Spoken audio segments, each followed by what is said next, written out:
26 апреля 1986 года мир стал свидетелем одной из самых серьезных техногенных катастроф в истории — взрыва 4-го энергоблока Чернобыльской атомной электростанции. Этот роковой день, когда произошел взрыв, привел к массовому выбросу радиоактивных веществ в атмосферу, нанеся непоправимый ущерб не только экологии, но и человеческим жизням. Годы прошли с тех пор, но последствия этого трагического события продолжают сказываться на жизни людей и животных, а заброшенные города Чернобыль и Припять до сих пор хранят в себе память о катастрофе и неразорванные нити трагического прошлого.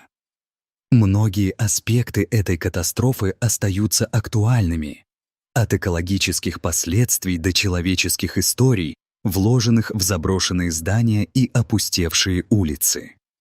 Человечество по-прежнему пытается понять уроки, оставленные после этого кошмара, и осознать важность безопасного обращения с ядерной энергией.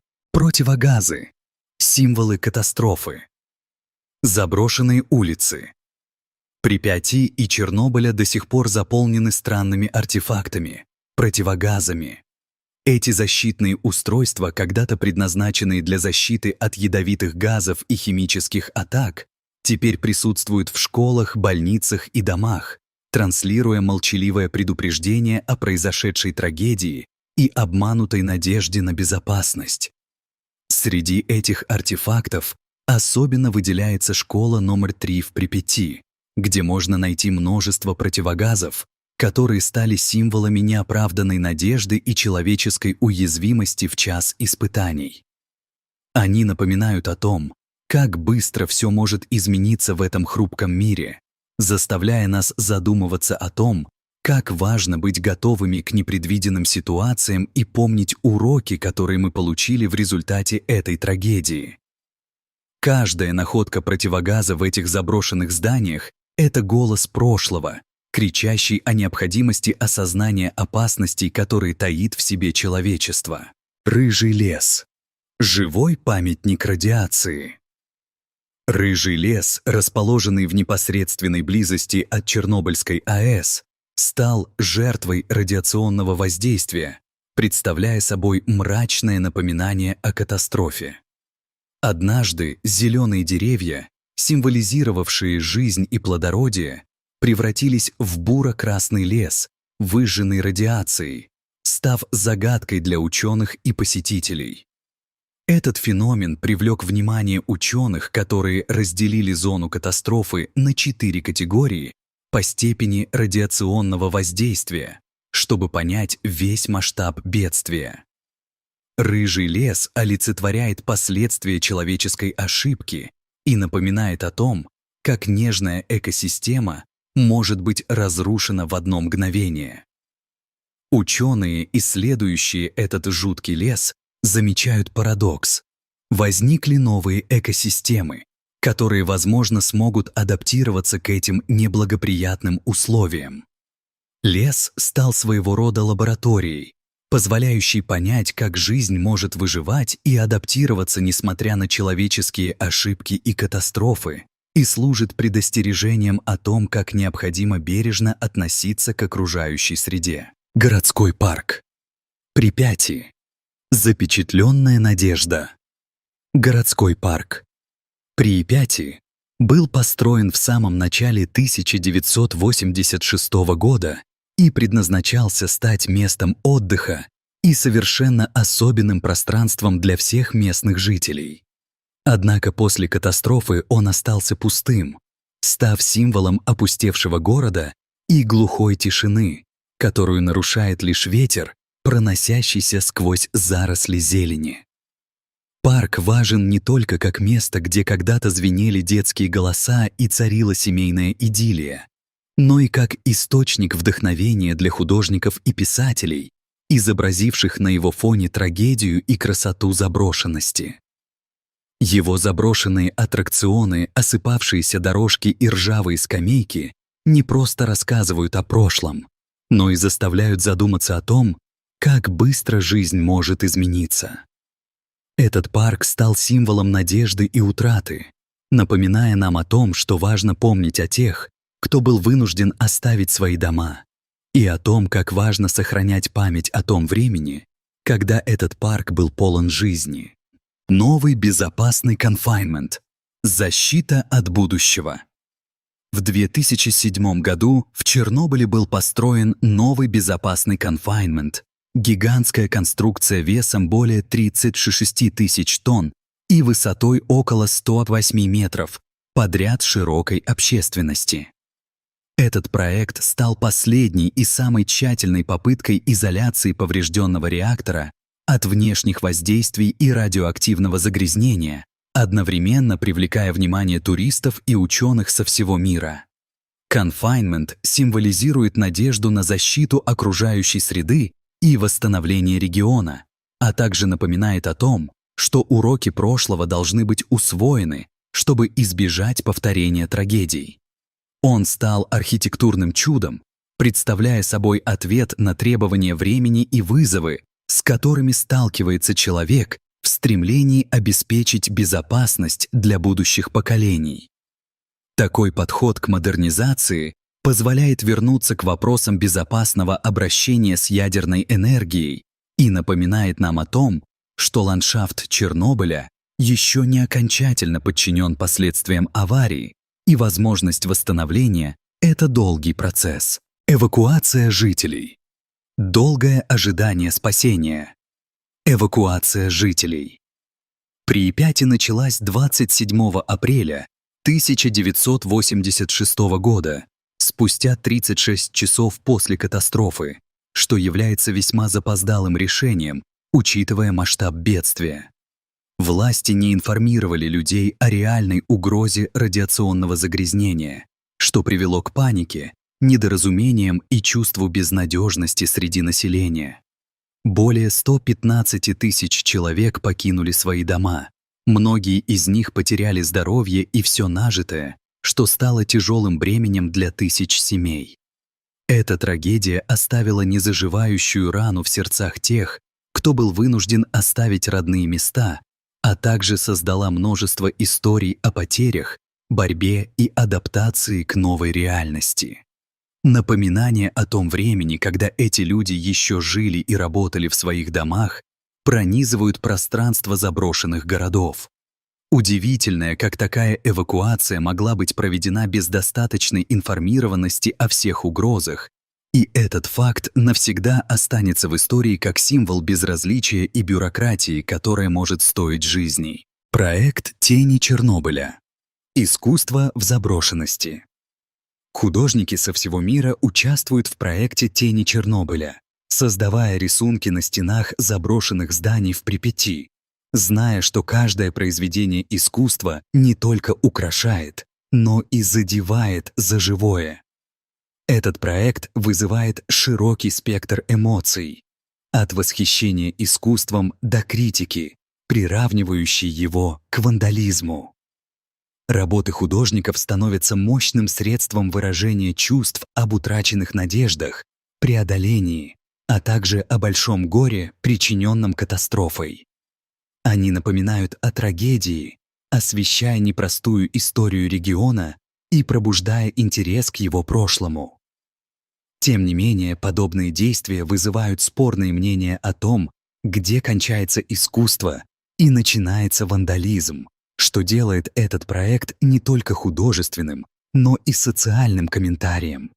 С каждым новым произведением добавляется новая глава в многослойную историю Чернобыля, которая требует уважения и понимания. Жители, оставшиеся в зоне отчуждения. Несмотря на массовую эвакуацию, около 1200 людей остались в загрязненных радиацией поселениях и приняли решение не покидать свои дома, несмотря на угрозы для здоровья, что характеризует их храбрость и стойкость. Эти неофициальные поселенцы славились своим упорством и решимостью остаться же в своей родной земле, но вскоре столкнулись с жестокой правдой о здоровье, которая все больше ухудшалась.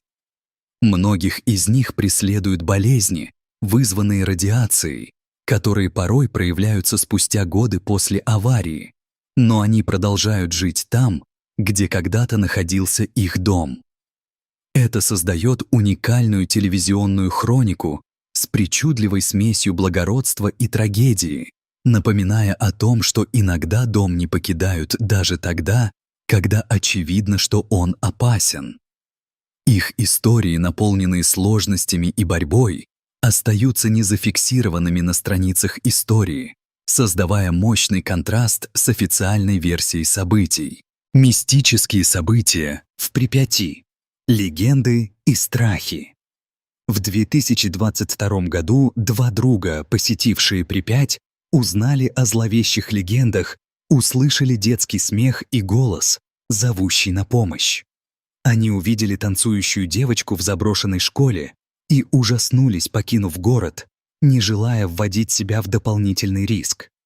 Эти события иллюстрируют мистическую атмосферу, окутывающую Чернобыль, и порождают легенды о призраках, обитающих среди руин.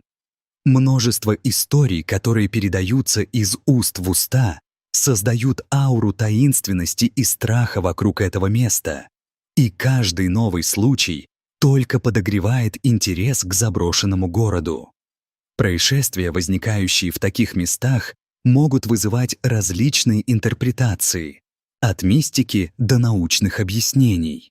Тем не менее, они заставляют нас задуматься о том, что прошлое может оставить неизгладимый след на настоящем, и о том, как важно учитывать все аспекты этих трагедий, предупреждающие знаки и безопасность зоны отчуждения. На въезде в зону отчуждения установлены предупреждающие таблички, заборы с колючей проволокой и контрольно-пропускные пункты, свидетельствующие о постоянно существующей угрозе.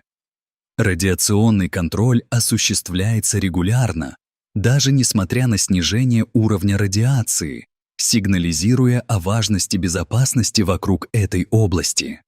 Все эти меры создают иллюзию защиты и контроля, но подводят к пониманию того, что цена безопасности может оказаться высокой.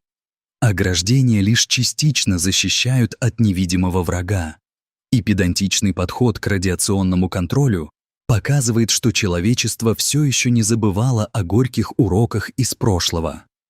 Эти знаки и барьеры действуют как постоянные напоминания о трагедии, произошедшей более 3 десятков лет назад, и о том, что опасности, связанные с ядерной энергетикой, все еще актуальны. Генетические мутации у животных. Животные, населяющие зону отчуждения, демонстрируют генетические мутации, такие как волки с закрученными хвостами и другие видимые аномалии, что порождает интерес и страх к ним. Эти необычные изменения вызывают вопросы о биоценозах и механизмах защиты природы в условиях радиационного стресса. Исследования показывают, что радиация привела к созданию геномов, устойчивых к раку, что может помочь в изучении этого заболевания и открывает новые горизонты в биомедицинских исследованиях. Исследование и понимание таких животных становится крайне важным для ученых, поскольку позволяет изучить эволюционные адаптации в условиях, не имеющих аналогов в истории человечества. Животные Чернобыля становятся не только предметами изучения, но и воплощением стойкости природы, которая, несмотря на все преграды, продолжает находить пути к выживанию. Заброшенная больница в Припяти – символ безысходности. Медицинская санитарная часть номер 126 в Припяти стала печальным символом безысходности, показывая бездна разрушенного надежды. Атмосфера тишины и печали окутывает стены здания, а оставшиеся пустые палаты придают ощущение того, что трагедия не покинула эти места даже сегодня. Подвальное помещение, где хранились вещи пожарных, остается опасным из-за высокого радиационного фона что дополнительно подчеркивает рискованную природу этого заброшенного города. Каждое направление в этом здании, каждая оставленная вещь говорит о судьбах людей, которые когда-то боролись за свои жизни и жизни окружающих. Будучи символом затянувшегося отчаяния, он также вызывает глубокие эмоциональные ощущения, исследуя экологические и человекозависящие проблемы. Заброшенные врачи и рецепторы, оставшиеся здесь, составляют мрачную мозаику, в которой обнаруживается история не только Чернобыля, но и человечества в целом, мистические существа и авария. Перед аварией работники АЭС сообщали о встречах с мистическими существами, такими как черный дрозд, которые в дальнейшем стали частью легенд уже после катастрофы о Чернобыле. Этот миф стал частью истории Чернобыля, переплетаясь с реальностью и создавая лишь дополнительные вопросы о том, что предшествовало трагедии. Подобные истории не только обогащают багаж окружающих мифов, но и способствуют расширению крыльев воображения, сохраняя возможность синтезировать разные истории из прошлого. Эти мифы удивительным образом перекрывают чувства людей, переживших события, и добавляют призрачный оттенок к разрушению, произошедшему с городом. Таким образом, Чернобыль существует не только как место физического разрушения, но и как идеальное полотно для алаверды мифологии и человеческих страхов. Генетические мутации у птиц. Радиоактивное загрязнение привело к мутациям у птиц, включая лишние пальцы и другие аномалии, что заставляет ученых внимательно следить за этими изменениями. Эти изменения оказывают влияние на физическое строение и поведение, нарушая даже инстинкты, которые направляют их на выживание. Изучение птиц позволяет понять, как организмы адаптируются к жестоким условиям, демонстрируя удивительные примеры выживания и приспособления, которые могут возникать в ответ на экстраординарные обстоятельства. Эти исследования помогают нам понять, как радиоактивное загрязнение, помимо физических аномалий, может повлечь за собой и поведенческие изменения, что вызывает новые вопросы о том, какой след оставляет человечество на планете. Таким образом, каждая птица становится индивидуальным носителем истории. И эти истории требуют глубокого анализа и оценки, с учетом сложной сети взаимодействий, как между собой, так и с их средой обитания. Влияние аварии на здоровье животных. Авария оказала заметное влияние на здоровье животных, вскрыв систему угроз, о которых мы даже не подозревали ранее. Некоторые виды, такие как волки и рыси, стали сильнее и адаптивнее, что подтвердило способность природы восстанавливаться даже после таких трагических событий, как Чернобыльская катастрофа. Тем не менее, некоторые виды и домашний скот столкнулись с проблемами мутаций, которые оставили свою отметину на их здоровье и жизнеспособности. Популяции белых журавлей возросли, показывая удивительную способность природы восстанавливаться и восстанавливать свою экосистему. Эти изменения показывают, что в постоянной борьбе за выживание животные могут делать выбор, который может либо поддерживать, либо разрушать выдающиеся механизмы экосистемы. Как следствие, увеличение численности некоторых видов становится еще одним аспектом, который вызывает вопросы по поводу других биомов. Данный статус является показателем чередующейся истории природы в этом развивающемся мире. Чернобыль — это не просто место на карте. Это урок человечества о том, как одна ошибка может изменить судьбы миллионов и оставить неизгладимый след в истории. Несмотря на физические и эмоциональные раны, регион показывает способность к восстановлению, а жизнь продолжает находить пути в даже самых жестоких условиях. Он остается объектом изучения, вызовом и напоминанием о необходимости заботиться о планете и осознать ответственность перед будущими поколениями. В то время как Чернобыль становится местом, научающим нас не только о технологических ошибках, но и о социальной ответственности, восстановлении и социальной сплоченности, необходимо помнить, что это также место надежд и борьбы людей, которые потеряли привычные жизни в один трагичный миг.